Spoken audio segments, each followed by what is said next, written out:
Di dunia ini semua orang punya rahasia. Di tempat ini mereka tidak akan pernah tertidur ataupun menerima perubahan sampai pemurnian terakhir. Wanita itu akhirnya sampai di tujuannya dan bertanya pada Angie apakah persiapannya sudah selesai. Saat darah bangsawan tertumpah mereka yang bertahan akan menerima kehidupan abadi. Inilah saatnya untuk melampaui keabadian dan diberkati. Lalu dengan senyuman gadis itu menjawab ibunya bahwa dia sudah siap untuk pergi. Pada hari ini, untuk pertama kalinya dalam hidupnya, dia menerima undangan ke Mansion Duke.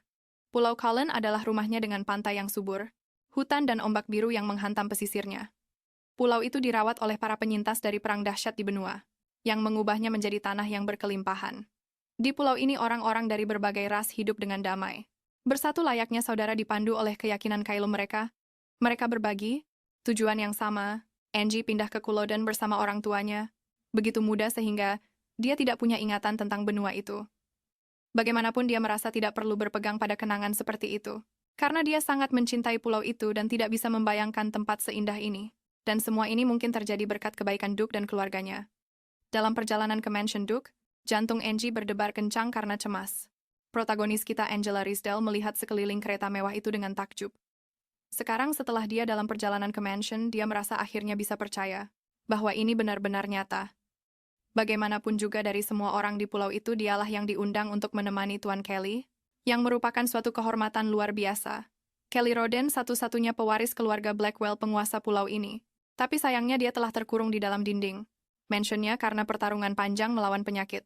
Kereta mewah Duke meninggalkan gadis itu di tujuannya.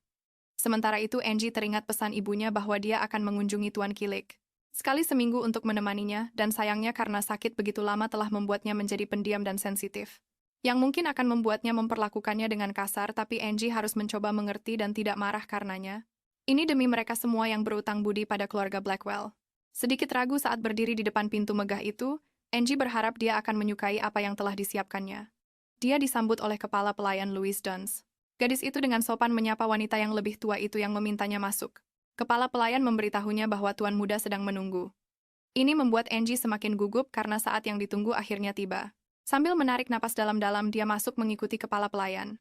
Gadis manis itu melihat sekeliling dengan rasa ingin tahu saat mengikuti Louis. Semuanya begitu sempurna, interiornya mewah namun elegan. Angie sangat terkejut dengan tempat itu karena rasanya seolah-olah tempat ini seperti sebuah kerajaan yang sama sekali berbeda. Dia melihat sebuah dinding yang dipenuhi lukisan keluarga Blackwell. Tapi salah satu bingkainya kosong, dia melihat dengan penasaran mengira itu pasti disiapkan untuk Tuan Kilik. Dia merasa kecewa karena tidak ada potretnya, dan bertanya-tanya seperti apa penampilannya. Melihat lukisan Duke Edward Blackwell, dia berpikir mungkin Tuan Kilik memiliki mata biru keabu-abuan seperti ayahnya. Seseorang memanggil gadis itu menyadarkannya dari lamunannya. Itu adalah Lady Louise. Melihatnya dari puncak tangga, kepala pelayan itu hanya memberi isyarat untuk menunjukkan jalan, membuat gadis itu sedikit gugup, karena tertangkap basah sedang berhayal. Gadis itu hanya mengangguk dan segera bergegas menaiki tangga. Mereka berhenti di depan pintu masuk kamar tuan muda. Dan Louis mengingatkannya tentang aturan terpenting, yaitu jangan menatap langsung ke arah tuan, dan karena beliau sangat sakit jika ada sesuatu yang aneh, dia harus segera meminta bantuan. Dia juga memberitahu gadis itu untuk hanya menjawab pertanyaan yang diajukan dan tidak membuat komentar yang tidak perlu. Angie menyetujui semua yang dikatakan padanya. Kepala pelayan itu tampaknya tidak terlalu yakin dan sikapnya membuat gadis itu bingung. Louis kemudian mengetuk pintu. Sebelum membukanya dan mengumumkan kehadirannya meminta izin untuk masuk. Tak lama kemudian mereka berada di dalam kamar tuan. Angie melihat sekeliling dengan penasaran saat Louis mengumumkannya. Gadis itu menjadi gugup ketika mendengar suara Kyle memanggil kepala pelayan. Dia tampaknya tidak terlalu senang. Dan dia bertanya, apakah dia belum menjelaskan dengan tegas bahwa tidak boleh ada pengunjung lagi di sana. Mendengar ini membuat Angie khawatir bahwa kehadirannya mungkin tidak diinginkan. Ada rumor bahwa alasan Tuan Kilik tidak pernah terlihat di luar rumahnya adalah karena perawatan kimia intensif yang dia jalani selama penyakitnya yang berkepanjangan. Akibatnya wajahnya menjadi cacat, dan pemandangan wajahnya yang mengerikan akan membuat orang-orang membeku seolah-olah mereka telah melihat Medusa sendiri. Itulah sebabnya orang-orang menghindari menatapnya. Angie bertanya-tanya apakah itu alasan mengapa dia tidak menginginkan kehadirannya di sana. Gadis itu gugup tapi bukan karena wajahnya. Sementara itu, kepala pelayan memintanya untuk menerima permintaan maafnya karena tidak meminta izinnya terlebih dahulu. Suara Kilik memotongnya. Dia menambahkan bahwa bagaimanapun juga, Louis tidak bisa menentang perintah ayahnya. Tuan muda bertanya padanya apakah bukan itu alasannya, membuat wanita itu terdiam. Kyle memaafkannya untuk hari ini, namun dia memperingatkan bahwa tidak akan ada ampunan lain kali, dan kemudian meminta wanita itu untuk pergi. Sebelum pergi, kepala pelayan itu menekan tangannya dengan kuat di bahu gadis itu. Louis menyuruh Angie untuk melanjutkan dan melakukan apa yang harus dia lakukan. Dengan itu, wanita itu pergi meninggalkan mereka berdua saja. Aku sudah tidak suka dengan kepala pelayan ini. Auranya menyeramkan, tapi itu hanya membuat gadis itu semakin gugup bertanya-tanya apa yang harus dia lakukan. Dan apakah tidak apa-apa dia berada di sana? Lagi pula semua orang berutang budi pada keluarga Blackwell. Dia teringat bertanya pada ibunya apa yang harus dilakukan jika dia ditolak. Suara tuan muda menarik perhatiannya. Angie melihat ke arah suara itu masih merasa tidak yakin. Kemudian Kilik memintanya untuk mendekat. Permintaannya itu mengejutkan gadis itu, tapi Angie dengan cepat melangkah lebih dekat saat dia memerintahkannya untuk tidak terlalu dekat. Dan untuk duduk di dekat jendela. Sambil duduk di kursi dekat jendela yang tertutup, Angie mengikuti instruksi yang diberikan. Dia masih terlihat jelas tidak nyaman. Tuan muda menanyakan namanya dan dia memperkenalkan dirinya sebagai Angela Risedale. Mengatakan bahwa tuan muda boleh memanggilnya Angie jika berkenan. Dia menjelaskan bahwa dia adalah putri dari para penjaga perkebunan pantai utara. Hal itu membuat sang tuan semakin tertarik dan mendorongnya untuk bertanya mengapa dia ada di sana. Angie mengatakan dia merasa terhormat atas kesempatan besar untuk menemaninya. Jauh di lubuk hatinya dia gugup khawatir sang tuan akan menganggap ceritanya membosankan, tapi dia bertekad untuk memenuhi misi mulianya. Dia dengan percaya diri mengatakan bahwa dia ingin membacakan cerita yang telah dia siapkan untuk sang tuan. Kilik menunjukkan rasa ingin tahu saat Angie menyebutkan cerita itu. Angie dengan rendah hati menjelaskan bahwa itu bukan sesuatu yang istimewa, hanya buah dari imajinasinya. Kemudian dia bertanya apakah sang tuan ingin mendengar ceritanya. Angie teringat bahwa ketika menerima undangan itu dia mulai memikirkan keahliannya. Meskipun membaca adalah kegemarannya, menyulam dan menjahit adalah keahlian yang paling membuatnya percaya diri. Namun dia yakin, hasil sulamannya tidak akan pernah bisa mengesankan seorang bangsawan muda yang terbiasa dengan kemewahan. Dia juga memikirkan tentang buku yang tak terhitung jumlahnya, yang pasti telah dibacanya selama terkurung di mansion jauh melampaui koleksi sederhananya. Yang berarti membacakan cerita dari sebuah buku kemungkinan besar bukanlah hal baru bagi Tuan Kilik. Namun dia membayangkan bahwa tuan muda, seperti dirinya di hari yang cerah, mungkin pernah menutup bukunya, dan sambil memandangi awan membayangkan bahwa awan-awan itu menyerupai adegan dari dongeng. Mungkin Kilik ingin berbicara dengan seseorang yang pernah membayangkan adegan yang sama dengannya, merasa lebih percaya diri Angie. Menjelaskan bahwa sang tuan mungkin akan menyadari kalau cerita yang dia sampaikan berasal dari dongeng terkenal, tetapi dengan akhir cerita yang diciptakan dari imajinasinya. Dan jika sang tuan bersedia mendengarkan versi ceritanya, dia akan sangat senang untuk mengobrol lebih banyak sesudahnya tentang pendapatnya. Dia juga meyakinkannya bahwa dia tidak akan tersinggung jika sang tuan tidak menyukai bagian yang dia buat. Kilik berkomentar bahwa bahkan jika Angie tersinggung oleh komentarnya itu, tidak akan berpengaruh apa-apa padanya. Angie terdiam merasa malu karena tahu bahwa ucapan sang tuan memang benar. Tapi biarpun begitu dia harus tetap melanjutkan dan menceritakan versi ceritanya kepada sang tuan. Mata gadis itu berbinar gembira melihat ketertarikan sang tuan, dan sang tuan memperingatkannya bahwa jika itu hanyalah kumpulan omong kosong dia tidak akan ragu untuk mengusirnya keluar. Dia hanya perlu melakukan apa yang selalu dia lakukan. Lagi pula semua orang di gereja menikmati cerita-ceritanya. Angie bertanya apakah sang tuan tahu kisah Sibyl dari Cumae. Dia kemudian meminta izin untuk bercerita tentang sang nabiah dari zaman Yunani kuno. Saat dia bercerita, tenggorokannya terasa kering karena haus dan menatap ke balik tirai, membuatnya tidak nyaman, tapi Angie tetap melakukan yang terbaik, dan Kilik membiarkannya menyelesaikan cerita tanpa menyela atau mengabaikannya. Setelah Angie menyelesaikan misi pertamanya, dia meninggalkan mansion itu. Dia berdiri di depan gerbang mansion, masih terkesan dengan semua yang baru saja terjadi. Bagaimanapun juga sang tuan sendiri yang memintanya untuk kembali minggu depan pada waktu yang sama, dan bahkan mendoakannya selamat di perjalanan setelah memanggilnya dengan nama panggilannya membuatnya masih terkejut. Dia yakin ini artinya dia berhasil membuat pria itu terkesan. Awalnya itu memang sedikit menakutkan. Tapi bagi gadis itu pria itu tidak sesulit yang dia bayangkan. Saat dia merencanakan cerita berikutnya dia sama sekali tidak sadar kalau sedang diawasi oleh Kyle. Dengan tatapan sedih tuan muda itu memperhatikan gadis itu pergi. Di malam yang sama seorang anak laki-laki sedang merencanakan pelarian. Dia mendorong perahu dengan susah payah dan akhirnya berhasil mencapai air. Anak itu menghela napas sedikit lelah sambil menyeka keringat di dahinya. Dia tampak lega karena akhirnya bisa melarikan diri dari pulau mengerikan ini. Elliot teringat pada orang tuanya, yang bertanya apakah dia tidak tahu betapa berharganya hidupnya sambil berargumen bahwa Duke Blackwell telah mengumpulkan semua penyintas dari perang yang mengerikan dan mengizinkan mereka tinggal di pulau ini. Sementara benua di luar sana tak ubahnya seperti neraka. Yakin orang tuanya tidak tahu apa-apa dan setiap hari di pulau ini terasa sangat Menyesakan anak itu yakin pasti ada lebih banyak tempat di dunia ini untuk dijelajahi.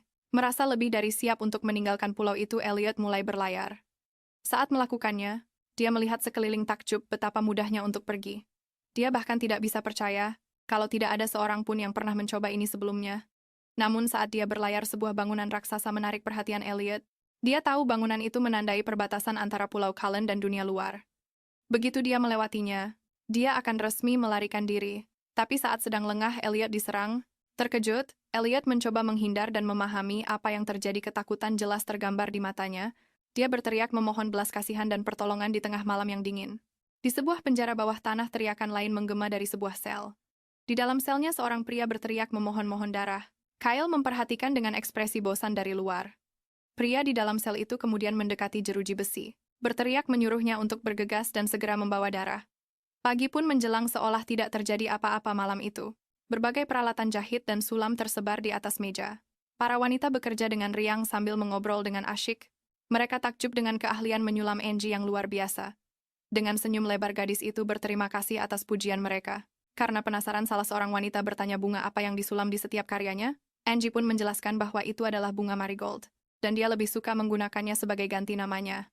Itu seperti sebuah tanda tangan khas. Selain menjadi bunga favorit Angie, setiap kali melihatnya, Angie merasa bahagia. Itulah mengapa dia berkata suatu hari nanti ingin membuat pakaian yang terinspirasi dari keindahan bunga-bunga ini. Angie tersenyum berpikir bahwa pakaian itu akan membuat siapapun bahagia, dan orang-orang di sana menyemangatinya, mengatakan mereka yakin dia akan berhasil. Suatu hari, seorang gadis mengejutkannya dengan berkata bahwa dia akan membuat pakaian paling luar biasa di Pulau Cullen. Dia adalah Leticia Durban, satu-satunya putri dari administrator Sang Duke, yang berkata bahwa Angie akan menjadi penjahit pribadinya. Sambil mendekat dan melanggar batas pribadinya, gadis itu bertanya apakah Angie mengerti, dan dia hanya perlu menandatangani kontrak dengannya. Sementara itu, yang lain tertawa menganggap interaksi keduanya sangat imut. Leticia siap membuat kesepakatan saat itu juga, tetapi perhatian Angie teralihkan penasaran saat dia mendengar orang-orang di dekatnya. Mereka bergosip bahwa baru-baru ini ada laporan tentang hewan-hewan kecil yang ditemukan mati di seluruh hutan. Dia terkejut dengan rumor itu karena pulau tersebut adalah tempat yang sangat damai. Tiba-tiba seorang pria pirang yang tinggi datang berlari ke arah kerumunan orang. Orang-orang mencoba menenangkan pria itu yang bahkan sampai terengah-engah, khawatir tentang apa yang mungkin telah terjadi. Pria itu kemudian mengungkapkan bahwa mayat anak laki-laki bernama Elliot ditemukan di pantai selatan. Orang-orang yang terkejut mulai berbisik tentang apa yang baru saja mereka dengar, dan salah satu wanita dewasa mencoba menenangkan semua orang, meminta mereka untuk pulang untuk saat ini. Elliot adalah putra satu-satunya keluarga Hawkins yang mengelola tempat penyulingan, dan para penduduk ingin mengerti apa yang mungkin terjadi padanya. Seorang penduduk lokal mengatakan bahwa tampaknya anak itu mencoba meninggalkan pulau dengan perahu, dan ini membuat orang berpikir itu adalah hukuman karena telah mengkhianati Duke Blackwell. Salah satu orang dewasa menyarankan agar ini dijadikan sebagai contoh untuk memperingatkan anak-anak lain tentang bahaya meninggalkan pulau. Sebuah pengingat bahwa mereka tidak boleh mencoba pergi ke benua. Sudah terkonfirmasi para pendengar sekalian, pulau ini benar-benar sebuah sekte. Orang-orang yang terlalu bahagia ini memberikan aura yang sangat buruk.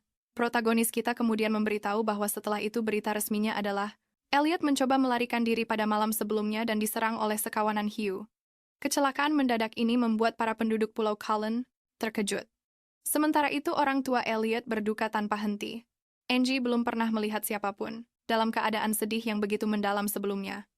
Beberapa hari kemudian, Angie sedang berjalan dengan tenang. Ketika ibu Elliot mendekatinya, dia menyapa Angie dengan ceria menanyakan bagaimana harinya, yang menurut protagonis kita sedikit aneh.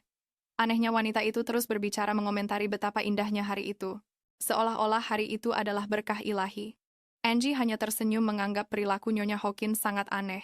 Karena baru beberapa hari yang lalu dia sangat berduka, seolah-olah dia telah lupa bahwa putra satu-satunya meninggal beberapa hari yang lalu. Kembali di kediaman Blackwell, Angie sudah ada di sana memenuhi tugasnya. Kali ini gadis itu sedih saat mengatakan bahwa perilaku Nyonya Hawkins tampak sedikit aneh. Dia bilang dia belum pernah merasakan kesedihan sebelumnya, jadi dia penasaran apakah itu perasaan yang bisa hilang dalam sekejap mata. Kilik berpikir sejenak sebelum menjawab dan kemudian mengatakan bahwa terkadang ada lebih banyak hal daripada yang terlihat. Sebagai seorang pria sejati, dia menawarinya teh untuk membantunya tenang, menyadari bahwa dia sedikit terguncang oleh apa yang telah dilihatnya. Angie mengambil cangkir itu dan minumannya masih hangat serta tampak lezat. Kilik memanfaatkan momen itu dan menyarankan agar dia membicarakan kekhawatiran semacam ini hanya dengannya karena Sama seperti dia yang menganggap perilaku Nyonya Hawkins aneh, orang lain mungkin akan menganggapnya mencurigakan karena berpikir seperti itu. Hal ini membuat Angie merasa agak tidak aman. Tapi dia percaya pada Tuan Muda dan katanya dia akan berhati-hati.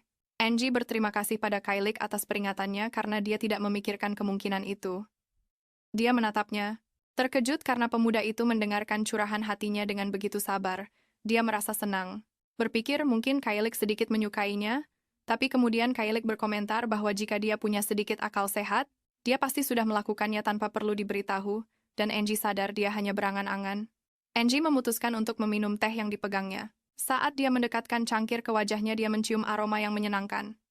Aromanya sedikit berbeda dari biasanya. Teh mawar yang biasa diminum penduduk pulau dan dia percaya orang tuanya juga akan menyukainya. Kailik memperhatikan pantulan dirinya di cermin, dan mengatakan bahwa jika Angie sangat menyukainya, dia bisa membawa pulang beberapa daun teh. Dia mengatakan akan memberitahu kepala pelayan untuk menyiapkan beberapa daun teh. Angie mengatakan dia akan sangat senang dan berterima kasih pada pemuda itu. Pipinya memerah hanya karena sikapnya. Kailik terkejut dengan senyum manis Angie. Dia kemudian bertanya tentang cerita yang Angie sampaikan terakhir kali tentang bagaimana Sibyl, pendeta wanita dari Kume, menginginkan keabadian dan bagaimana dewa Apollo memberinya 1000 tahun kehidupan, tapi saat dia melihat tubuhnya layu selama bertahun-tahun, dia sadar telah menerima kutukan, dan bukan berkah. Sambil tersenyum, Angie membenarkannya diam-diam, senang karena Kailik benar-benar mengingatnya. Kailik ingin tahu jawabannya tentang itu. Jika Apollo datang dan menawarinya keabadian dan kemudahan abadi, apa yang akan dia katakan? Sebuah tawaran yang mungkin agak sulit untuk ditolak. Angie berpikir sejenak tentang tawaran itu, dan menjawab bahwa dia akan menolak tawaran itu yang mengejutkan Tuan Muda, jadi dia ingin tahu alasannya. Angie menjelaskan bahwa dia mungkin akan tergoda untuk menerima hadiah itu tanpa mempertanyakannya terlebih dahulu. Dia mengatakan bahwa keindahan dan makna dari semua hal datang dari sifatnya yang tidak kekal. Gadis itu mengatakan bahwa bunga yang paling indah sekalipun akan layu saat mencapai akhir hidupnya, memberi jalan bagi kuncup-kuncup baru. Dengan senyum menawan, Angie berbagi pemikirannya bahwa inilah takdir itu sendiri. Kailik berdasarkan apa yang baru saja Angie katakan bertanya apakah baginya keabadian tidak berarti apa-apa. Tanpa ragu, Angie menjawab ya, dan narator yang rendah hati ini pun setuju. Karena setelah waktu yang lama segalanya pasti menjadi sedikit membosankan. Angie juga mengatakan bahwa dia yakin banyak orang akan menginginkan kehidupan abadi. Dengan itu dia ingin tahu apa yang Tuan Muda pikirkan tentang hal itu. Kailik terkesan bahwa masih ada orang seperti Angie di pulau itu, tapi sebelum dia bisa mengatakan apa-apa, seseorang mengetuk pintu. Dia berdiri dengan ekspresi khawatir, menyadari bahwa waktu kebersamaan mereka minggu ini telah berakhir. Kepala pelayan datang untuk menjemput Angie, dan dia mengucapkan selamat tinggal pada sang tuan, berjanji akan kembali minggu depan. Dan dia diantar keluar oleh Louise. Tuan Muda menghela napas, tampak khawatir atau sedih karena sesuatu. Louise kembali dan bertanya apa pendapatnya. Dia ingin tahu apa yang dia pikirkan tentang obat baru itu. Tanpa menjawab, Kailik menutup tirai dengan kesal. Pemuda itu meminta Louise untuk tidak memanggil teman barunya. Bahwa bagaimanapun juga hanya dengan menyebut kata itu saja, sudah membuat suasana hatinya buruk. Kita pun dibawa kembali ke masa lalu pada sosok Kailik, yang jauh lebih muda, yang bertanya pada ayahnya, apa sebenarnya penawar itu, dan jika seseorang terpilih menjadi penawarnya, apa yang akan terjadi pada orang itu. Tapi ayahnya menatapnya dengan tatapan mengintimidasi, menegaskan bahwa ketika darah telah memilih seseorang, maka tidak ada jalan untuk kembali. Penawar itu akan menjadi miliknya untuk selamanya. Sambil mengepalkan tangannya, Kailik yang ketakutan tampaknya akhirnya memahami sesuatu. Dia bertanya pada ayahnya apakah itu sebabnya dia merenggut nyawa ibunya, karena wanita itu adalah penawarnya. Seorang penawar adalah seseorang yang menjaga tuannya dengan mempersembahkan darah mereka, sampai mereka layu menjadi cangkang kering, dan semua ini berawal dari kutukan mengerikan yang lahir dari sesuatu yang seharusnya tidak pernah berani diinginkan oleh manusia. Bertahun-tahun yang lalu, Duchess Eugenia melahirkan banyak anak termasuk anak kembar. Tapi tidak ada yang selamat setelah lahir, kecuali Tuan Kilik. Satu-satunya yang selamat, dan Duchess meninggal dunia tak lama setelah melahirkannya. Memanfaatkan gosip itu, dia bertanya pada gadis-gadis lain apakah mereka sudah mendengar rumornya tentang wajah Tuan Muda. Leticia bertanya apakah yang dia maksud adalah obat yang diminum oleh Tuan Muda. Dan bagaimana obat itu katanya membuat wajahnya menjadi rusak. Si rambut merah membenarkannya dan melanjutkan. Mengatakan bahwa rumor yang beredar menyebutkan inilah alasan dia selalu menutupi wajahnya, dan bahwa penampilan aslinya adalah seperti monster yang mengerikan. Mendengar ini membuat semua gadis ketakutan, dan tentu saja, sama seperti kita, Angie tidak terlalu terkejut. Gadis itu terus berkata bahwa ada banyak kekhawatiran. Karena Duke Blackwell saat ini sedang sakit dan satu-satunya pewarisnya, selain diasingkan, Karena penyakitnya juga dirumorkan punya kepribadian yang sangat buruk, sampai-sampai dia sering memukuli para pelayannya. Angie merasa sudah cukup mendengar kebohongan dan langsung menyela gadis itu mengatakan bahwa Tuan Kailek tidak seperti itu. Terkadang dia bisa sedikit kasar tapi dia peduli pada orang lain. Si gadis tukang gosip itu jadi penasaran dan bertanya, pada Angie bagaimana dia bisa begitu yakin dengan ucapannya. Apa mungkin dia pernah bertemu langsung dengannya? Angie pun sadar kalau dia sudah kelepasan bicara. Dia teringat ibunya memintanya untuk merahasiakan kunjungannya ke kediaman Tuan Muda, mencoba untuk mengelak. Angie berkata dia hanya mengatakan itu karena apa yang diucapkan si rambut merah terdengar tidak pantas, dan mereka harus ingat bahwa berkat Sang Duke, mereka semua bisa hidup enak di pulau ini. Si penyebar gosip itu pun terlihat sedikit malu dan setuju dengan Angie. Leticia pun setuju dengan Angie mengatakan kalau Angie benar dan mereka tidak seharusnya menghakimi Tuan Muda. Dia mendekat ke arah Angie memeluknya dan berkomentar bahwa cerita tentang wajahnya ini sungguh tidak mengenakan. Angie lalu sadar bahwa meskipun sering menghabiskan waktu bersama Tuan Muda, dia belum pernah melihat wajahnya sama sekali, dan sama sekali tidak tahu seperti apa rupanya. Dia teringat pertemuan pertama mereka dan sadar kalau yang dia tahu tentang penampilannya hanyalah tubuhnya yang tinggi dan suaranya yang berat, dan meskipun awalnya bersikap dingin, dia diam-diam punya perhatian pada orang lain. Dan soal wajahnya, dia sadar kalau dia tidak pernah benar-benar memikirkannya. Alasan satu-satunya dia takut pada awalnya adalah karena dia mengira akan diusir, tapi anehnya, dia tidak bisa berhenti memikirkan perkataan Leticia. Tak lama kemudian pertemuan berikutnya pun tiba, namun dia diberitahu kalau Tuan Muda punya urusan terkait studinya yang harus diurus, jadi tidak seperti biasanya dia mungkin akan datang terlambat. Angie menunggunya dengan sabar, tapi hal itu malah membuatnya sedikit mengantuk. Dia pun berdiri dan mulai berjalan-jalan untuk melawan rasa kantuknya. Gadis itu menatap keluar jendela, dan sadar inilah pemandangan yang dilihat Kilik setiap hari. Angie merasa pemandangan di luar sangat indah, dan merasa sedih karena Tuan Muda hanya bisa menikmatinya dari kejauhan. Karena tidak ada yang bisa dilakukan, gadis itu duduk di lantai tenggelam dalam pikirannya. Dan meski tidak tahu separah apa penyakitnya, dia berpikir betapa menyenangkannya jika mereka berdua bisa berjalan-jalan bersama di taman. Beberapa saat kemudian, Kylie kembali ke kamarnya. Dia melihat Angie tertidur saat menunggunya. Dengan lembut, dia mengambil selimut dan meletakkannya di atas bahu gadis itu. Dia terdiam sejenak mengagumi wajah Angie yang cantik dan polos saat tertidur. Karena terpesona, dia mendekatkan tangannya ke pipi Angie, mengelusnya dengan lembut sambil terus menatapnya, tapi tatapannya tiba-tiba berubah sedih. Dan dia sepertinya teringat sesuatu yang mengganggunya. Mengingat kembali percakapannya dengan Jerome Hamilton. Kepala pelayan di kediaman itu melaporkan kalau baru-baru ini ada rumor yang menyebar di antara anak-anak pulau, dan sepertinya rumor itu berawal dari gereja. Aku yakin kita sedang membicarakan si tukang gosip berambut merah yang tadi itu. Sialan, pulau ini aneh sekali. Gosipnya baru saja mulai tapi mereka sudah tahu semuanya. Kylie pun berasumsi kalau Angie pasti percaya bahwa dia adalah monster mengerikan, tapi Jerome justru mengejutkannya dengan mengatakan kalau itu tidak benar, karena faktanya gadis itu malah sangat membelanya. Dan dialah satu-satunya yang menunjukkan reaksi seperti itu, menolak percaya pada rumor dan membela Sang Tuan Muda. Hal ini membuat Kylie sangat terkejut. Sang kepala pelayan lalu melanjutkan mengatakan kalau rumor itu mengganggunya. Dia bisa membereskannya dengan cepat. Tapi Sang Tuan Muda berkata, tidak perlu mengkhawatirkan masalah sepele seperti itu. Dan untuk sekarang cukup amati saja. Kembali ke momen saat ini. Kilik mengungkapkan kekagumannya pada Angie sambil mengelus wajah gadis itu. Dia bergumam, kalau gadis itu sangat mengesankan karena punya cara pikir yang berbeda dari orang lain. Entah kenapa hal itu malah membuatnya ingin berharap lebih banyak darinya. Berharap apa coba? Narator yang kasihan ini jadi penasaran. Aku sungguh berharap dia tidak akan menyakiti Angie kita yang berharga. Kilik berhenti menyentuhnya dan sambil menatapnya. Menyebut namanya Angela Risdale hampir seperti sebuah desahan.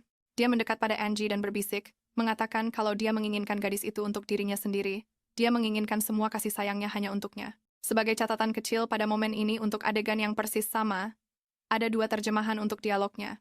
Di satu versi dia berkata, "Aku menginginkanmu untuk diriku sendiri," dan di versi lainnya, dia berkata, dia ingin gadis itu memiliki apa yang menjadi miliknya. Aku menerjemahkannya dengan cara yang paling masuk akal, tapi kurasa penting bagi kalian untuk tahu tentang kedua versi tersebut. Angie mungkin karena kehadirannya yang begitu dekat, atau mungkin karena kata-katanya mulai terbangun dengan cepat. Kylie meletakkan tangannya di atas mata Angie dan menyuruhnya untuk tetap terpejam. Angie pun menurut. Meskipun masih sedikit bingung, jantungnya berdebar kencang saat memikirkan betapa dekatnya Tuan Kylie dengannya.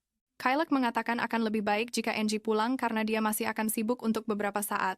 Gadis itu setuju meskipun pikirannya terfokus pada sentuhan hangat tangan Kylie dan aroma mawar yang menguar dari tubuhnya.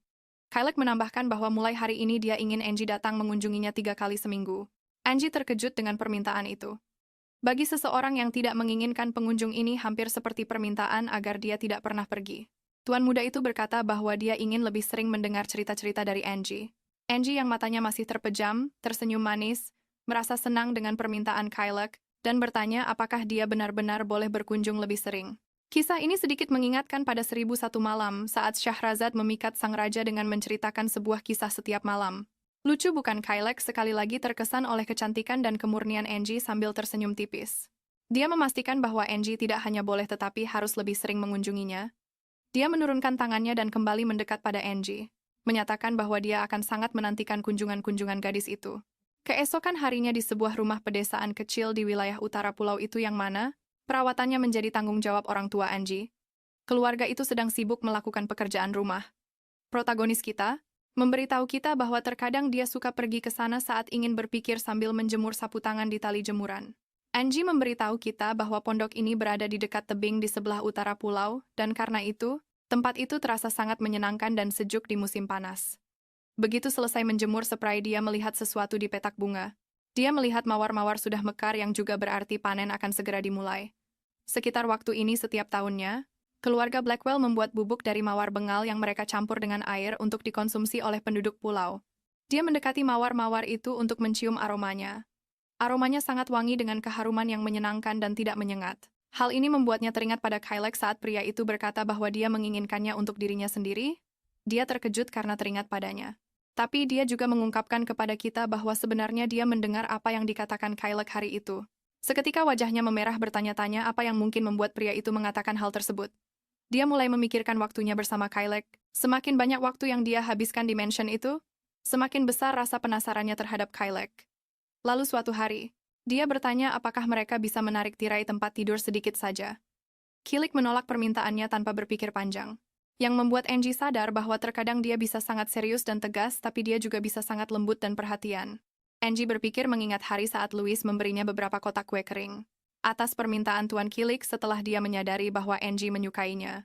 Suatu kali dia memutuskan ingin tahu lebih banyak tentangnya, dan bertanya apa makanan kesukaannya. Tapi Kylek menganggap pertanyaan itu konyol dan bukannya menjawab. Dia hanya memintanya untuk terus melanjutkan ceritanya. Terkadang rasanya setiap kali dia mencoba untuk sedikit lebih dekat, dia menjauhkan diri seolah-olah dia telah menarik garis tak kasat mata di antara mereka. Di hari lain, Angie menceritakan kisah seorang putri yang mempertaruhkan nyawanya dalam pertempuran, meraih kemenangan dengan menyelamatkan ayahnya, dan membuat sang raja bertobat dari kegilaannya. Hal itu membuat Tuan Kylek tersenyum dengan tawa kecil. Dia memberitahunya bahwa Angie punya bakat mengubah tragedi menjadi komedi dan dia ingat, merasa senang dan terkejut karena telah membuat Kylek tersenyum. Itu adalah salah satu dari sedikit momen di mana dia berhasil melihat Kylek lengah tanpa pertahanannya. Di saat-saat istimewa itu, dia sering bertanya-tanya ekspresi seperti apa yang dia pasang saat menatapnya. Suatu hari nanti, dia benar-benar berharap bisa melihat di balik cadar itu untuk melihat ekspresi dan senyum Kylek. Angie tersadar dari lamunannya tentang Kylek. Dia merasa seperti mendengar sesuatu, mungkin seekor kelinci. Angie teringat rumor tentang hewan-hewan yang mati secara misterius di seluruh hutan. Dia mendekati semak-semak untuk memeriksa, tapi ibunya memanggilnya, menanyakan apakah dia sudah selesai menjemur pakaian. Angie menjawab ya sambil berlari kembali ke rumah. Tanpa dia sadari, tersembunyi di antara semak-semak ada seseorang yang mengawasinya. Tuan Kylek berbalik dan meninggalkan tempat itu. Adegan beralih ke Angie di depan kediaman Kylek di lain waktu. Dia berterima kasih kepada kusir yang telah mengantarnya. Sambil tersenyum ceria, dia memberitahunya bahwa dia akan berjalan kaki ke pintu masuk. Karena cuacanya sangat menyenangkan hari ini. Pria itu berkata itu ide yang bagus, dan bahkan menyarankan agar dia melihat-lihat taman. Dia mulai berjalan, dan saat dia melihat bunga-bunga yang dibawanya, dia bertanya-tanya apakah Kylek akan menyukainya. Angie menyadari bahwa dia sudah sangat terbiasa mengunjungi Tuan Kylek sampai rasanya pertama kali dia memasuki kediaman itu adalah bertahun-tahun yang lalu. Sinar matahari yang lembut dan aroma bunga yang manis menandakan musim gugur akan segera tiba, dan begitulah waktu berlalu, meninggalkan jejak yang tak terhitung jumlahnya. Angie mengetuk pintu kediaman itu. Dia dengan sabar menunggu seseorang menjawab, dan jelas terlihat bahwa dia bertambah tinggi. Dia disambut oleh kepala pelayan dengan senyuman. Angie menyapanya, dan begitulah hampir tanpa disadari musim terus berganti dan waktu terus berjalan. Dan kita melihat Angie sekarang berusia 18 tahun. 3 tahun telah berlalu. Selama waktu itu yang terasa panjang sekaligus singkat, hubungannya dengan Kylek melewati banyak perubahan. Bunga sakura bermekaran menandai dimulainya musim semi tepat saat dia akan memulai ceritanya. Angie terkejut saat Kilik memintanya untuk memanggilnya Kai. Angie kaget dan bertanya apa maksudnya. Dia mengonfirmasi mengatakan bahwa, mulai saat itu, dia harus memanggilnya Kai. Sambil sedikit tersipu dan tersenyum bahagia, Angie setuju. Di luar daun-daun dari pepohonan kini berguguran, menandakan bahwa musim gugur telah kembali. Angie selesai membacakan ceritanya untuk Kilik dan menyadari bahwa malam akan tiba. Dia kemudian memberitahunya bahwa makan malam telah disiapkan dan memintanya untuk makan sebelum pergi. Angie mengejutkannya dengan mengatakan bahwa jika dia mau, dia bisa makan di sana saja. Angie berkomentar bahwa dia menyukai berbagai macam teh berkualitas yang mereka miliki di sana karena biasanya dia hanya bisa minum teh mawar. Kilik mengatakan itu karena dia ingin memberinya insentif tambahan untuk mengunjungi tempat ini. Firasatku mengatakan itu bukan alasan sebenarnya, dan bahwa dia sempat berpikir sejenak untuk mengatakan alasan yang sebenarnya, tapi memilih untuk tidak melakukannya. Seiring ikatan antara Kilik dan Angie semakin kuat, dia semakin merindukan untuk melihat wajahnya, meskipun hanya sekilas. Tidak seperti Saike yang menggunakan lilin untuk menerangi wajah dewa. Eros dia tidak pernah punya keberanian maupun kebodohan untuk mengintip dan musim dingin lainnya pun tiba. Jujur saja narator ini tidak mengerti kenapa dia tidak menunjukkan wajahnya. Memangnya ada apa dengan wajahnya? Mungkin dia tidak ingin Angie jadi banyak tanya. Kilik mendengar Angie batuk dan berkomentar bahwa dia terkena flu lagi. Seperti biasa di waktu-waktu seperti ini. Sambil tersenyum, Angie berkata bahwa tahun ini tidak separah itu, dan ini hanya batuk ringan saja. Kilik menegurnya mengingatkannya bahwa dia mengatakan hal yang sama tahun lalu. Dia kemudian bertanya apakah ada sesuatu yang dia inginkan. Dia sepertinya tidak mengerti mengapa dia menanyakan hal ini, tapi Kilik menjelaskan bahwa hari ulang tahunnya akan segera tiba dan dia ingin memberinya hadiah. Angie merasa ini aneh karena mengingat 3 tahun terakhir yang mereka habiskan bersama dia selalu memberinya kejutan dengan sesuatu, tanpa perlu bertanya. Menyadari keheningan Angie, Kilik menjelaskan bahwa karena ini akan menjadi ulang tahunnya yang ke-18, dia ingin memberinya sesuatu yang istimewa untuk merayakan kedewasaannya. Ini membuat Angie cukup terkejut dan reaksinya terlihat olehnya melalui cermin tanpa Angie menyadarinya. Dia merasa seolah-olah dia bisa membaca pikirannya seakan sedang menatap langsung ke wajahnya. Dia kembali memikirkan pertanyaannya. Dia tidak tahu harus meminta apa. Lagi pula dia menghargai setiap hadiah yang diterimanya jadi dia tidak pernah harus terlalu memikirkannya. Lalu dia memikirkan sesuatu. Mungkin ini adalah saat yang tepat untuk meminta sesuatu yang tidak pernah berani dia katakan dengan lantang. Angie sudah siap untuk berbicara tapi sebuah suara aneh yang datang dari Kai menarik perhatiannya. Seketika dia berdiri memanggilnya. Dia mencoba mendekat dengan cemas, sementara Kilik batuk tak terkendali menyadari kedatangannya. Masih sambil terbatuk-batuk, Kilik memerintahkannya untuk tidak mendekat. Dia berhenti mematuhinya tapi masih sedikit ragu. Terlihat sangat lemah sambil batuk darah, Kilik memintanya untuk tetap di tempatnya saat itu. Para staf rumah tangga bergegas masuk untuk membantu tuan muda. Louis menghampiri Angie dan mulai menariknya keluar ruangan dengan paksa. Kilik terus terbatuk-batuk, dan kedua pria yang masuk ke kamar bersama kepala pelayan menghilang di balik tirai untuk menolongnya. Angie yang tenggelam dalam pikirannya tahu bahwa jika dia bisa mendapatkan satu permintaan saja darinya, permintaan itu adalah izin untuk melintasi batas yang memisahkan mereka agar dia bisa berlari ke dalam pelukannya dan memeluknya erat. Adegan beralih ke gereja di pulau itu. Doa-doa pendeta menggema di seluruh gereja saat para penduduk desa berdoa dengan khusyuk. Aku memberitahukan kepadamu Injil yang aku beritakan kepadamu, jika kamu berpegang teguh pada firman yang aku beritakan, kamu tidak akan percaya dengan sia-sia, dan melalui Injil inilah kamu akan diselamatkan, begitulah kata-kata sang pendeta. Angie juga ada di gereja seperti yang lainnya, dia berdoa dengan sangat khusyuk. Dia berhenti berdoa sejenak bertanya-tanya dalam hati apakah Tuan Kilik baik-baik saja. Dia terbatuk sedikit dan itu membuatnya berpikir bahwa flu yang dideritanya pasti tidak ada apa-apanya dibandingkan dengan rasa sakit yang pasti dirasakan Kai. Angie memberitahu kita bahwa selama bertahun-tahun hal ini telah terjadi dalam beberapa kesempatan, tapi kali ini keadaannya tampak jauh lebih serius. Dia melanjutkan doanya memohon agar Kilik baik-baik saja dan tetap aman, berharap doanya sampai ke surga, dan Tuhan mendengar permohonannya. Angie kemudian meninggalkan gereja, dan seketika dia menyadari sesuatu yang aneh sedang terjadi. Dia melihat beberapa sosok berkerudung sedang berbisik-bisik, dan dia bertanya-tanya siapa orang-orang itu. Siapapun mereka, sepertinya mereka sedang membicarakan sesuatu yang sangat serius dan penting. Dia memarahi dirinya sendiri karena ikut campur urusan yang bukan urusannya. Lagi pula hari sudah malam dan orang tuanya pasti menunggunya di rumah. Begitu dia sampai di rumah, ibunya memberitahunya bahwa dia menerima surat dari kediaman Blackwell. Tanpa membuang waktu, dia bergegas mengambilnya. Dia penasaran ingin tahu isi surat itu. Setelah membukanya, dia menyadari surat itu dari Kilik. Dia menulis untuknya khawatir kalau Angie ketakutan dengan apa yang terjadi sore itu. Dan meskipun dia ingin berbicara langsung dengannya, dia tahu kondisinya tidak memungkinkan. Jadi dia memutuskan untuk menulis. Dia mengatakan bahwa sayangnya dalam beberapa hari ke depan, dia harus menjalani pengobatan tetapi meskipun begitu dia ingin tahu hadiah apa yang diinginkan Angie, karena dia ingin memberinya sebuah hadiah, dan dia berharap segera, setelah dia pulih dan kembali ke kamarnya, Angie akan menjadi orang pertama yang dia lihat. Angie memegang surat itu erat-erat. Berkata dalam hati bahwa melihat Kylie begitu peduli padanya bahkan saat sedang menderita membuatnya percaya bahwa mungkin perasaan Kylie padanya sama seperti perasaannya pada Kylie. Sementara itu dimension Kylie sedang membaca buku ketika Louis mendekat, mengatakan bahwa dia harus segera menerima transfusi darah secepatnya. Tanpa mengalihkan pandangan dari bukunya, Kylie menjawab bahwa dia tidak akan menerima transfusi apapun. Dengan enggan, Louis mulai mencoba berdebat dengannya.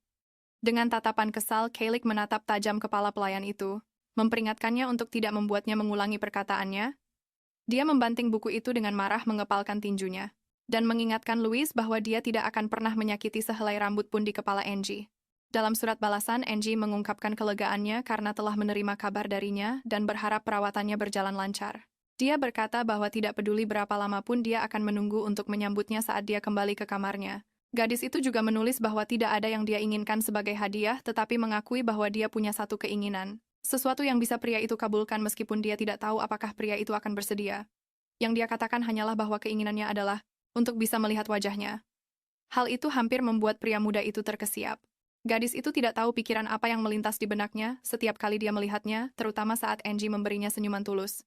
Yang sangat berbeda dari wanita-wanita lain, saat dia mengutarakan pikirannya, tanpa terpengaruh oleh apa yang orang lain pikirkan dan saat dia menolak kehidupan abadi yang sangat diinginkan banyak orang, dan justru menghargai nilai kehidupan fana, Kyle begitu terpesona seolah-olah terkena kekuatan mistis yang para pemirsa sekalian disebut cinta. Sang pemeran utama pria jatuh cinta pada protagonis kita. Setiap detail dari Angie membuatnya terpesona, mulai dari tangannya yang kecil dan pucat, rambut pirang halusnya yang tampak seperti untaian emas, matanya yang besar dan berkilau seperti zamrud dan pipinya yang memerah setiap kali dia merasa malu. Angie tidak tahu betapa sulitnya bagi Kyle untuk menahan diri di dekatnya, terutama saat dia melihat bibirnya yang indah dan merona. Kyle bertanya-tanya apakah saat Angie mengetahui rahasianya dia akan tetap memilih untuk berada di sisinya. Adegan beralih ke Angie di rumahnya. Dia memuji pie strawberry ibunya mengatakan bahwa ibunya selalu membuat hidangan penutup terbaik. Dengan cemas, ibunya berkata karena flu-nya belum juga sembuh, setidaknya dia harus makan makanan kesukaannya. Angie tidak membuang waktu dan langsung melahap hidangan lezat yang disiapkan oleh ibunya. Ibunya juga menawarinya air madu untuk membantu meredakan batuknya sambil mengeluh bahwa putrinya sangat menderita selama musim dingin. Ayahnya berkomentar bahwa begitu dia merasa lebih baik, dia harus kembali minum teh mawar. Ibunya menyebutkan bahwa teh mawar baik untuk kesehatan, dan itulah sebabnya semua orang di pulau itu sering meminumnya. Dia kemudian berkomentar bahwa dia dengar putrinya telah mengajari anak-anak kapel bernyanyi. Angie berkata dia melakukannya atas permintaan Leticia dan bahwa anak-anak itu seperti burung kecil yang menggemaskan. Ibunya bertanya lagu apa yang diajarkannya kepada anak-anak dan Angie menjelaskan bahwa dia mengajari lagu anak-anak yang disiapkan Leticia. Tetapi Leticia ingin dia menciptakan sesuatu yang baru lain kali, jadi dia sedang memikirkannya. Angie berkata bahwa mungkin dia bisa mengajarkan lagu tentang laut atau malam. Saat memikirkannya sebuah melodi, tiba-tiba muncul di benaknya, dan itu membuatnya teringat akan sesuatu. Dia menyenandungkan melodi itu dan bertanya pada ibunya apakah dulu ibunya sering menyanyikannya untuknya tetapi orang tuanya tidak mengenali melodi itu. Mereka bertanya apakah dia yakin salah satu dari mereka yang menyanyikannya, tetapi Angie tidak tahu lagu itu muncul begitu saja di kepalanya entah dari mana. Merasa aneh dia jadi penasaran bagaimana dia bisa tahu melodi itu. Mereka selesai makan dan ibunya berkomentar karena sudah sangat larut mereka sebaiknya pergi tidur. Dia mengelus wajah Angie. Bahagia karena keesokan harinya adalah hari ulang tahunnya, dan berjanji akan memasak sesuatu yang super spesial untuk merayakannya. Jadi mereka saling mengucapkan selamat malam.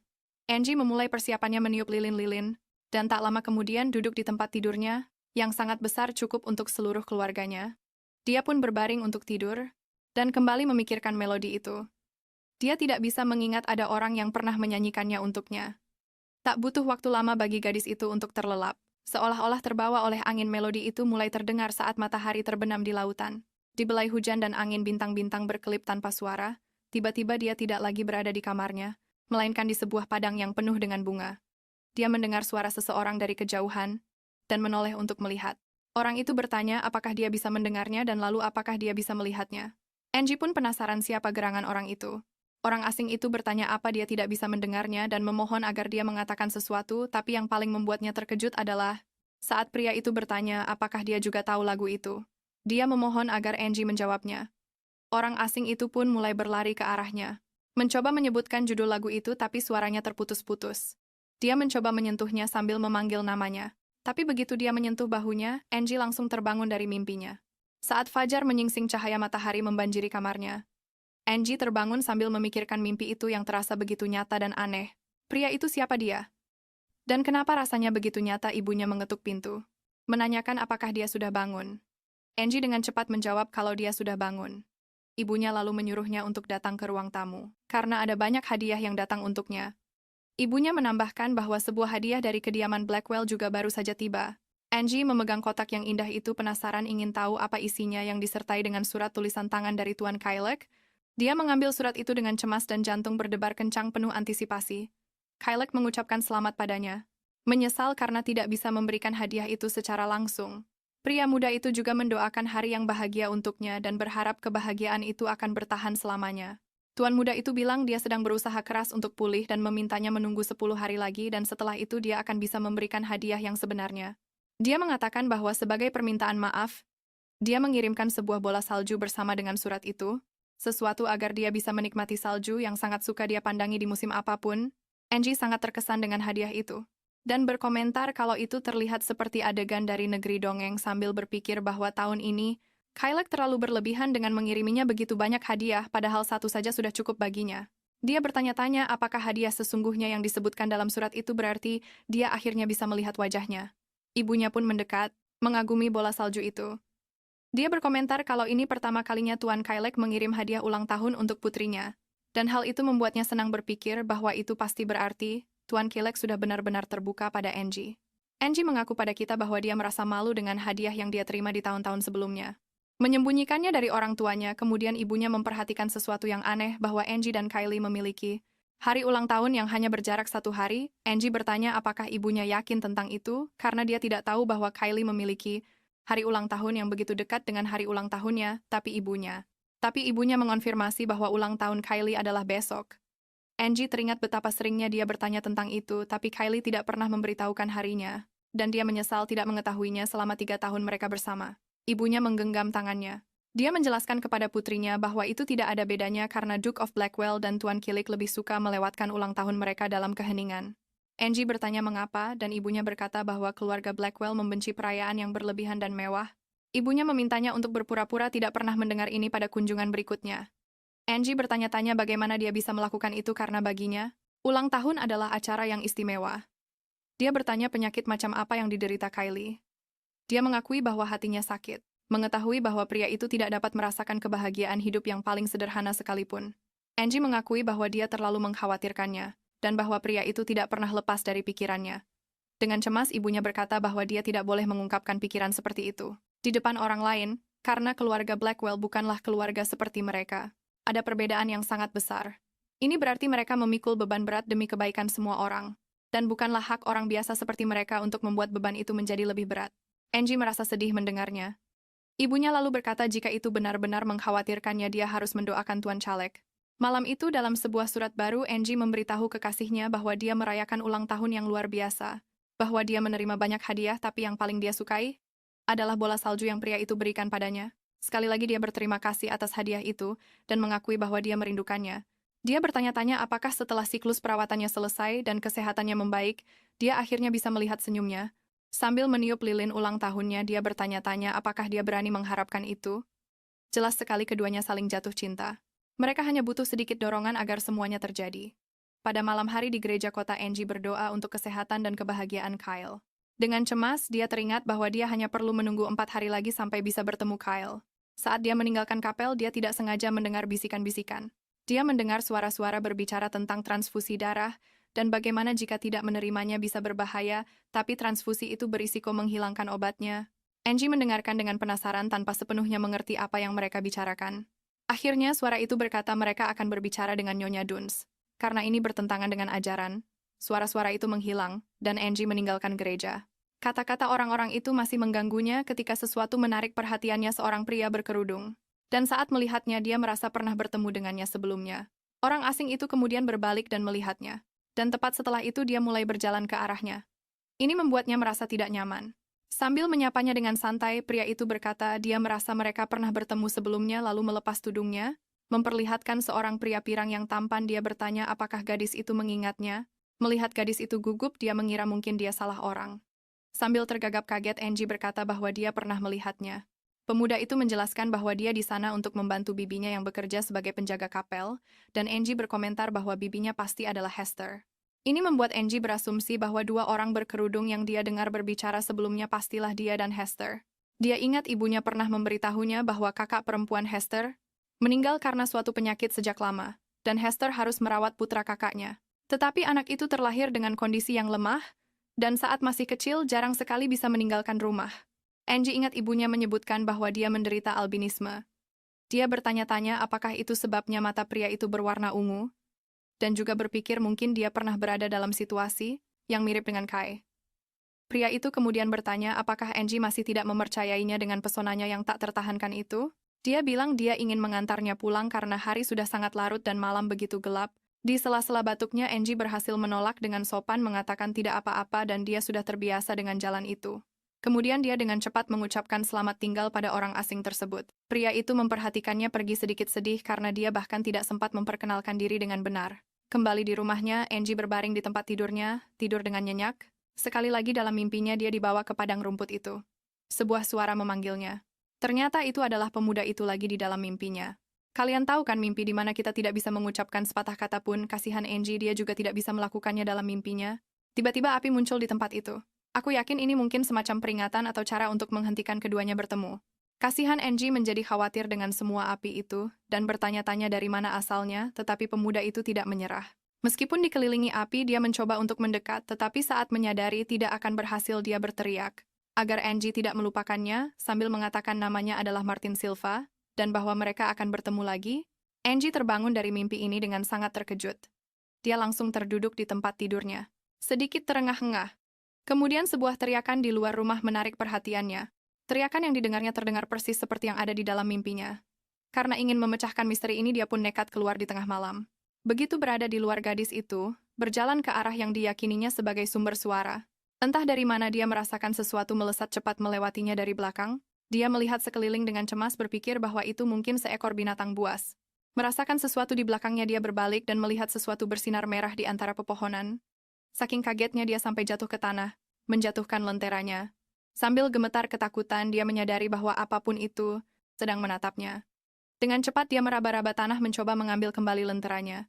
Ketika dia menerangi area di depannya, dia menyadari bahwa bayangan besar di antara pepohonan itu sedang bergerak ke arahnya. Dalam kepanikan, dia hanya bisa menonton tak bisa bergerak. Dan di depan matanya seorang pria tampan dengan pakaian berlumuran darah muncul. Keduanya saling bertatapan selama sesaat. Caleg sama terkejutnya dengannya, tapi protagonis kita yang malang masih ketakutan dan tidak mengenali pria itu. Di hadapannya gemetar dan terengah-engah. Dalam kepanikan total, dia mulai merasa pusing. Pandangannya kabur saat dia kehilangan kesadaran sebelum tubuhnya jatuh ke tanah. Caleg menangkapnya dalam pelukannya. Dia menghela napas sedikit frustrasi. Sambil memeluknya, dia bertanya-tanya bagaimana caranya. Dia bisa memberikan hadiah ulang tahunnya sekarang. Caleg menatap ke langit menyimpulkan dari keheningan di hutan, bahwa ayahnya mungkin akhirnya telah memuaskan hasratnya. Caleg tidak mengerti bagaimana Angie bisa sampai di sana, tapi tahu bahwa tempat itu berbahaya baik hutan maupun pintu masuk pulau itu. Dia berbisik pada Angie untuk menunggu sedikit lebih lama, sampai dia cukup kuat untuk melindunginya, berjanji akan mematahkan kutukan itu dengan tangannya sendiri. Tidak butuh waktu lama hingga pagi tiba. Sudah bangun dan melakukan pekerjaan rumahnya, ibu Angie sedang berpikir keras memikirkan apa yang akan dibuat untuk sarapan. Angie masuk ke dapur memanggil ibunya dengan bingung. Dia bertanya pada ibunya bagaimana dia bisa pulang tadi malam. Wanita itu tampak bingung dan Angie bertanya, apakah ibunya tidak tahu bahwa dia meninggalkan rumah di tengah malam dengan sarapan yang sudah disiapkan? Nyonya Rizdal berkata dia khawatir karena dia sama sekali tidak mengerti apa yang dibicarakan putrinya. Dia juga mengatakan bahwa baik dia maupun ayah Angie tidak mendengar apa-apa. Ibunya menjelaskan padanya bahwa jika ada suara-suara aneh seperti itu, teriakan di hutan salah satu dari mereka pasti akan terbangun. Dia meminta putrinya untuk berpikir secara rasional tentang semua ini. Jika dia benar-benar pergi ke hutan, sepatu botnya pasti berlumpur. Lagi pula sampai barusan pintunya masih terkunci, kata Nyonya Rizdal. Dia juga masuk ke kamar putrinya sekitar fajar dan mendapatinya tidur nyenyak. Ibunya berkata dia pasti hanya bermimpi buruk, dan memintanya untuk menyingkirkan pikiran konyol itu. Tapi Angie masih merasa ada yang aneh. Dia bertanya-tanya, bagaimana semua itu hanya mimpi. Dia melihatnya dengan mata kepalanya sendiri tadi malam ada seseorang di hutan. Seorang pria yang luar biasa tampan. Selain itu dia ingat dengan jelas mimpi nyata yang dialaminya. Dia bermimpi tentang seorang pria yang berlari melewati ladang sambil menyebutkan namanya Martin Silva. Dia bergumam. Ibunya mendengar bisikannya dan bertanya apakah dia mengatakan sesuatu. Tapi dia menyangkalnya. Angie tahu jika dia memberitahu ibunya tentang hal itu, ibunya akan menganggapnya lebih aneh lagi. Dia memutuskan bahwa hal terbaik yang harus dilakukan adalah menyelidikinya sendiri dan mencari jejak tentang seorang Martin Silva. Sementara itu ibunya memintanya untuk makan lebih banyak buah. Wanita itu menyarankan agar dia minum teh mawar. Karena batuknya sudah membaik, tapi Angie lebih suka teh madu sampai dia pulih sepenuhnya. Meskipun reaksinya mencurigakan, Nyonya Rizdal hanya setuju. Begitulah, Angie sayang jangan minum teh yang mencurigakan itu. Pasti ada sesuatu di dalamnya. Ibunya berkomentar bahwa dia dengar, kondisi Kylie membaik pesat dan akan segera sembuh. Ini membuat Angie sangat senang dan ibunya menambahkan bahwa sepertinya obat barunya hampir selesai dibuat. Dengan polosnya Angie percaya bahwa doanya telah didengar. Dia merasa cemas dan yang dia inginkan hanyalah bisa berbicara dengan Kai lagi secepat mungkin. Bahkan jika itu hanya berarti mendengar suaranya. Kemudian beberapa waktu berlalu. Angie berada di dalam kereta kuda. Sementara itu dia teringat bagaimana dia bisa berakhir di sana. Seorang pemuda datang ke rumahnya dan menjelaskan kepada Tuan dan Nyonya Rizdale tentang pembersihan total di mansion, tapi beberapa staf tetap tinggal. Mereka sangat membutuhkan lebih banyak orang jadi dia diutus untuk menjemput Angie untuk membantu. Saat pria itu berbicara dengan orang tua Angie, dia memegang sebuah catatan yang tersembunyi di belakang punggungnya, dan Angie dengan cepat menyadari bahwa dia mencoba memberikannya padanya. Secara diam-diam. Dia terus menjelaskan kepada orang tua Angie, sementara Angie membuka catatan itu. Dia langsung mengenali tulisan tangan Kilik. Dalam catatan itu dia bilang ingin memberikan hadiah ulang tahunnya. Malam itu, dan bahwa dia mengirim Zakari untuk membawanya ke titik pertemuan, dengan memberitahu orang tuanya bahwa dia akan membantu membersihkan mansion. Angie sangat senang dengan pesan Kilik. Oh, aku jadi gugup. Apakah dia akan ingat kalau dia melihatnya di hutan? Zakari menarik perhatiannya, bertanya apakah tidak apa-apa jika dia pergi. Sambil menyembunyikan catatan itu, Angie setuju mengatakan dia senang bisa membantu. Begitulah caranya dia berakhir di kereta kuda keluarga Blackwell. Fakta bahwa dia berbohong kepada orang tuanya mengganggunya, tapi dia tahu ini satu-satunya cara untuk bertemu Kai. Rumah kaca yang dikenal sebagai tempat suci keluarga Blackwell. Konon tempat itu dibangun dengan penuh cinta oleh Sang Duke untuk Lady Eugenia yang terasa seperti tindakan cinta yang ironis mengingat sepertinya Sang Duke mengakhiri hidup Sang Duchess. Angie memasuki rumah kaca dengan percaya diri, tahu bahwa malam ini, di tempat yang begitu penting bagi keluarga Blackwell, dia akhirnya akan melihat wajah Kilik yang dicintainya. Awalnya dia sedikit ragu dan gugup. Meskipun cemas siluet pria itu membuatnya menyadari sesuatu. Dia pikir itu tidak mungkin benar, tapi ketika Tuan Kilik akhirnya berbalik, dia yakin bahwa dialah pria yang dilihatnya di hutan. Protagonis kita ini terlalu tajam. Aku terkesan. Aku hanya berdoa, dia mau mendengarkan apa yang ingin pria itu katakan tanpa berasumsi sendiri. Dan semoga pria itu menjelaskan apa yang sebenarnya terjadi. Kilik berjalan ke arah Angie dan keduanya saling bertatapan selama beberapa detik. Dia menyapanya, dan ketika mendengar suaranya, Angie langsung mengenalinya, membuatnya benar-benar tercengang. Karena tidak percaya, dia mencoba memastikan dengan memanggilnya dengan nama Kai dan pria itu tersenyum, memastikan bahwa itu memang dirinya. Dia melangkah lebih dekat dan sementara Angie masih emosional, yang bisa dia katakan hanyalah bagaimana. Akhirnya dia bertanya apakah pria itu adalah orang yang dia temui di hutan. Kilik membenarkannya ya, dan menjelaskan bahwa Angie pingsan karena syok jadi dia menggendongnya pulang. Sepertinya kau ingat semua yang terjadi saat itu. Katanya melangkah lebih dekat lagi, wajahnya mendekat ke wajah Angie. Angie berkata bahwa ibunya mencoba meyakinkannya bahwa itu semua hanyalah mimpi karena tidak ada tanda-tanda dia pergi. Kilik menjelaskan bahwa dia menyingkirkan semua buktinya, karena dia tidak ingin orang tua Angie khawatir. Dia bertanya apa yang sedang Angie lakukan di hutan. Angie menjawab bahwa dia mendengar sebuah suara, dan memutuskan untuk memeriksanya. Dia bertanya apakah Kilik pergi ke hutan untuk alasan yang sama. Kilik tampak sedikit ragu. Dia menjawab bahwa dia juga terbangun karena teriakan aneh, tapi dia bilang suara itu disebabkan oleh masalah pada pembangkit tenaga angin. Tapi dia baru mengetahuinya keesokan harinya saat Jerome memberitahunya. Astaga. Alasan yang payah sekali. Aku frustrasi banget karena dia tidak mau mengatakan yang sebenarnya. Aku ini orangnya gampang cemas. Kilik mengatakan bahwa yang aneh adalah Angie satu-satunya orang yang keluar untuk menyelidiki. Sementara itu Angie tenggelam dalam pikirannya, bertanya-tanya apakah suara itu benar-benar berasal dari pembangkit tenaga angin. Karena teriakan itu jelas sekali terdengar seperti suara manusia. Tapi lamunannya buyar saat Kai menyentuh wajahnya. Hal ini membuat Angie sedikit gugup dan salah tingkah oleh kehangatan tangan Kai. Dengan senyum menawan dia bertanya apakah Angie menyukai hadiah ulang tahunnya sampai saat ini. Angie sudah tak terhitung membayangkan seperti apa penampilannya, dan rumor yang beredar membuatnya sedikit cemas. Tapi dia tahu semua itu tidak mungkin benar. Namun tidak pernah terbayangkan dalam imajinasi terliarnya sekalipun, bahwa pria itu akan memiliki wajah yang begitu memukau dan tampan. Caleb bertanya apakah Angie keberatan jika dia mendekat sedikit. Dia melangkah lebih dekat dengan lembut meraih tangannya dan mengatakan bahwa Angie bisa mendorongnya menjauh, kapan saja jika merasa tidak nyaman. Dengan cara yang lembut dan penuh kasih, dia berkata bahwa dia akan selalu menghormati keinginan Angie. Kedekatannya dan kata-katanya membuat Angie semakin merona. Caleb mencium wajahnya dengan lembut. Sementara pikiran dan hati Angie dipenuhi oleh kehadiran Caleb yang kuat dan menawan. Dia mencondongkan tubuh untuk menciumnya, dan Angie memejamkan mata menerimanya di suaka yang indah di tengah malam itu. Mereka pun berciuman dengan sangat intens. Angie merasa seolah-olah jantungnya akan meledak dari dadanya. Bahkan napasnya pun terasa manis, dia merasakan ekstasi menghantamnya seperti ombak. Bibir mereka terlepas, tetapi intensitas momen itu membuat keduanya sedikit terengah-engah. Pikiran Angie menjadi kosong terhipnotis, meskipun dia hanya pernah membayangkan hal seperti ini dalam mimpinya. Dia tahu ini jelas bukan mimpi. Meskipun perasaannya begitu meluap-luap, dia masih tidak bisa sepenuhnya percaya dengan apa yang baru saja terjadi. Dia akhirnya telah menyentuh dan mencium Kai yang tercinta, orang yang sangat dirindukan hatinya, satu-satunya pewaris keluarga Blackwell. Memikirkan hal ini, Angie menyadari sesuatu dan menjadi sedikit tegang. Menyadari perubahan sikapnya, Kyle bertanya apakah dia baik-baik saja. Menolak sentuhannya, Angie menjawab bahwa dia tidak baik-baik saja. Kyle terkejut sekaligus khawatir. Sambil menarik diri, dia bertanya apakah dia melakukan sesuatu yang tidak diinginkan Angie. Tapi Angie menjelaskan bukan itu masalahnya, bahwa dia juga ingin menyentuhnya, menciumnya. Tapi masalahnya adalah dia dan pria itu sangat berbeda. Bahwa mereka datang dari dunia yang berbeda membuat Tuhan cukup terkejut dengan pemikiran itu. Kilik berkata jika itu alasannya dia tidak perlu khawatir. Dia mengulurkan tangannya ke arah Angie, mengatakan padanya bahwa dia harus tahu betapa berharganya dia baginya. Dengan gerakan penuh gairah dia dengan lembut mencium tangannya. Sementara itu di ruang bawah tanah, Duke Edward yang dipenjara di dalam sel memberitahu Jerome betapa berharganya anak itu, dan itulah sebabnya dia berharap anak itu bisa menjalani sisa hidupnya dengan damai, sepenuhnya sehat dan aman. Jerome hanya mendengarkan dalam diam.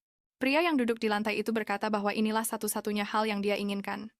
Dia memberitahu Jerome untuk menggunakan cara apapun yang diperlukan untuk memastikan hal itu, bahkan jika itu membutuhkan sihir atau bahkan obat, dia harus menyelamatkan Kilik berapapun biayanya. Kembali ke pasangan kita, Kilik bertanya apakah Angie benar-benar tidak tahu betapa berharganya dia baginya. Hatinya terbuka untuk Angie. Tetapi jika Angie tidak merasakan hal yang sama untuknya, dia akan mundur dan menghormati keinginannya.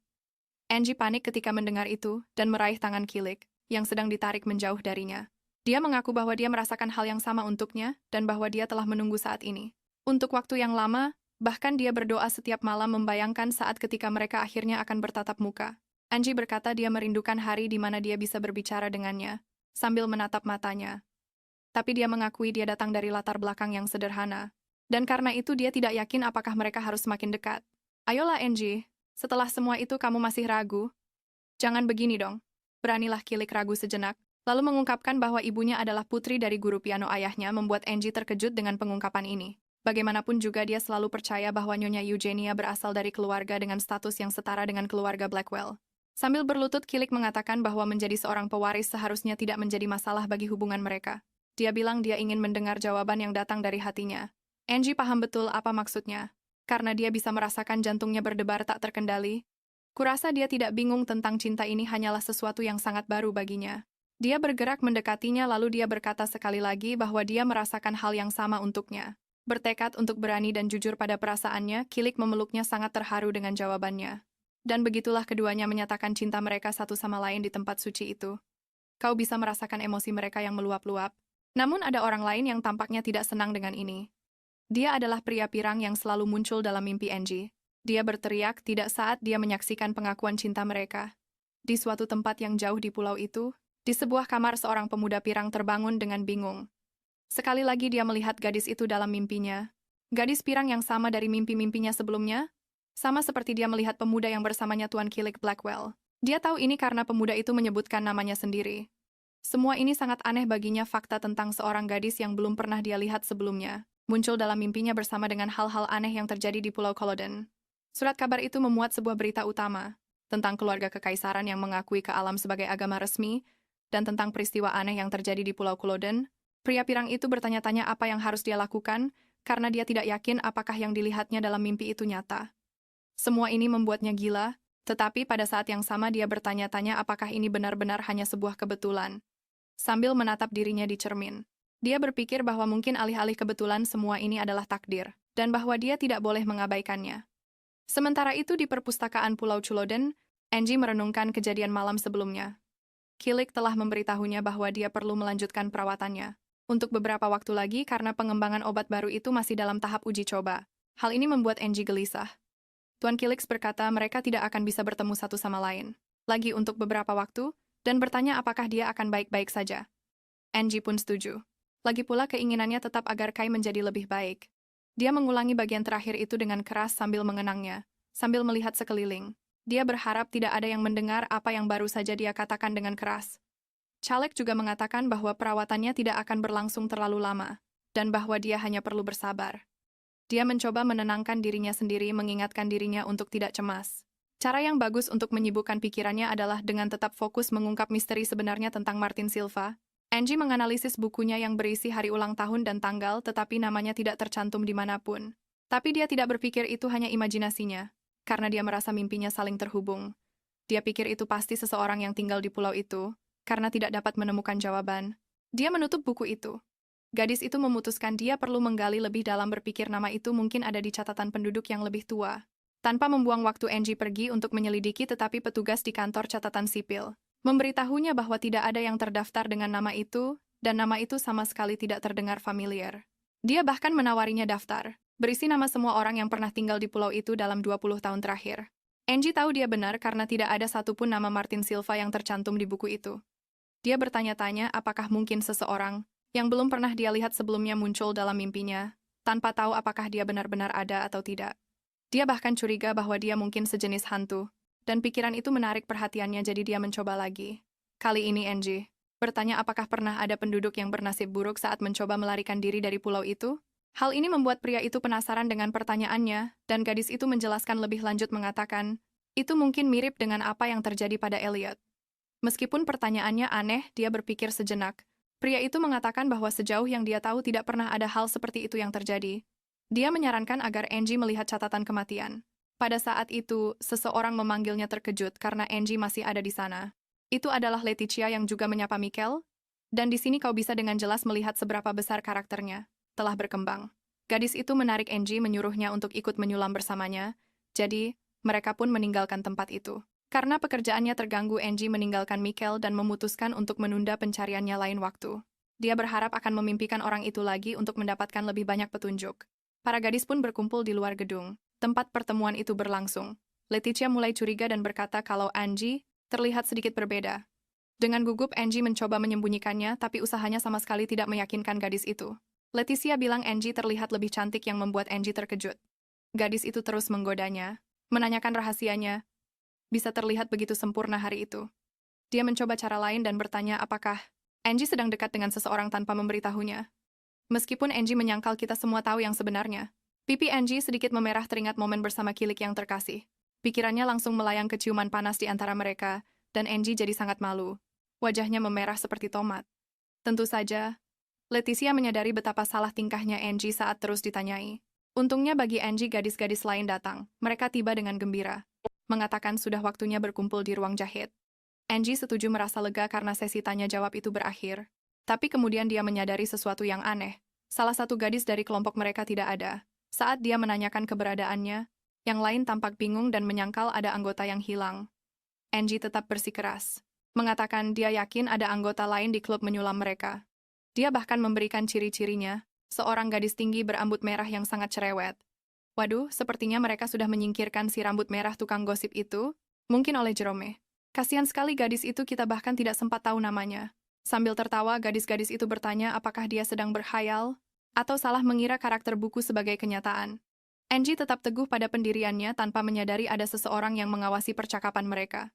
Salah satu gadis lalu teringat bahwa beberapa bulan lalu, Angie pernah bilang dia mendengar gema aneh di tengah malam dan menolak untuk termakan oleh apa yang dia anggap sebagai ilusi lagi. Tiba-tiba Hester muncul, menghentikan percakapan para gadis. Dia bertanya apakah semua anggota penyulam sudah ada di sana dan apakah semuanya hadir. Melihat ke arah Angie, dia menyadari gadis itu bersikap aneh. Wanita itu pun menyuruh mereka semua pulang, membuat suasana menjadi sedikit tegang. Hester ditanya alasannya dan dia baru saja akan menjelaskan. Ketika beberapa pria berkerudung mulai muncul berlari ke arah gereja. Mereka masuk ke dalam gedung, dan para gadis hanya bisa melihat semuanya dengan bingung. Kemudian Hester menjelaskan bahwa pagi ini Duke Blackwell telah meninggal dunia.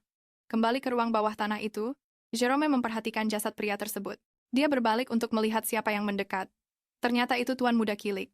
Dia menatap mendiang ayahnya, berlutut di sampingnya dan merasa aneh karena meskipun ayahnya telah tiada, dia tidak merasakan apa-apa seolah-olah ayahnya tidak pernah benar-benar hidup. Mungkin saja, ayahnya juga merasakan hal yang sama setelah ibunya meninggal dunia. Ibunya adalah obat baginya satu-satunya dosa asal miliknya, dan satu-satunya orang yang benar-benar dia cintai. Tuan Muda terpukul oleh pemikiran itu setelah kematian ibunya. Ayahnya menyerah pada kegilaan menerima transfusi darah apapun yang tersedia, dan pada akhirnya menemui akhir yang tragis ini. Dia bertanya-tanya akan seperti apa takdirnya sendiri. Caleb bertanya-tanya apakah dia akan mampu mematahkan kutukan itu, dan mengambil kendali nyata atas hidupnya atau apakah dia akan menyerah. Malamnya, hujan turun dengan deras. Angie berada di rumah merenungkan apa yang telah terjadi. Dia berharap sang duke akan hidup sedikit lebih lama. Gadis itu masih tidak percaya bahwa pria itu benar-benar telah tiada. Angie telah mendengar bahwa kondisinya memburuk, tetapi tidak pernah menyangka bahwa dia akan meninggal begitu tiba-tiba. Bagaimanapun juga dia berharap Kai baik-baik saja. Dia khawatir Kai mungkin mencoba mengatasi rasa sakit yang luar biasa sendirian, tetapi dia tidak punya banyak waktu untuk memikirkannya, karena salah satu orang tuanya mengetuk pintu, meminta untuk masuk. Nyonya Rizdal memberitahunya bahwa suaminya pergi keluar untuk membantu persiapan pemakaman. Wanita itu juga mengungkapkan bahwa dia diberitahu mereka akan membutuhkan bantuan putrinya juga. Dia menjelaskan bahwa akan butuh beberapa hari agar semuanya beres, dan selama waktu itu mereka akan membutuhkan bantuan Angie dengan berbagai tugas sama seperti terakhir kali. Ini membuat gadis itu bertanya-tanya apakah ini berarti dia akan bisa bertemu Kai, atau apakah ini caranya untuk memanggilnya lagi. Menyadari putrinya bertingkah aneh, Nyonya Rizdal meraih tangannya dan berlutut di depannya. Wanita itu berkata tidak ada yang